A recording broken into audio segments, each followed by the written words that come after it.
আমাদের বৈবাহিক জীবনটা হচ্ছে এমন, আজকালকার মেয়েদের ভালো হওয়াটাই মেয়েদের জন্য বড় একটা বিপদ হয়ে দাঁড়িয়েছে।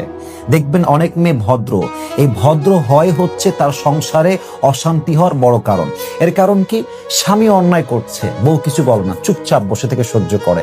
স্বামী গালি দেয়, বউ চুপচাপ হজম করে। স্বামী একের পর এক উল্টাপাল্টা করেই যায়, ক্রাইম করেই যায়, পরকিয়া করেই যায়, অভিযোগ আসছে, সব ওয়াইফ জানে, তাও wife just keep quiet, keep silent, চুপ থাকে।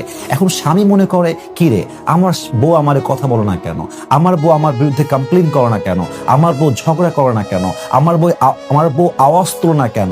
এই যে ওয়াইফের চুপ থাকা, তার ধৈর্য ধারণ করা, এটা কারণ ছিল সংসার সুখী হওয়ার।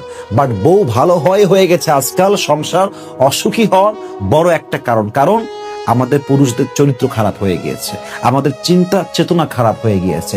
ওয়াইফ ভালো, এটা আপনার 7 জন্মের কপাল, এটা আপনার সত্যি ভালো কপালের ব্যাপার। আল্লাহ তাআলা সবাইকে তার চরিত্রবান ওয়াইফকে, যত্নশীল ওয়াইফকে পরিপূর্ণরূপে শ্রদ্ধার সাথে আগলায় রাখার তৌফিক দান করুন সবাই, আমিন।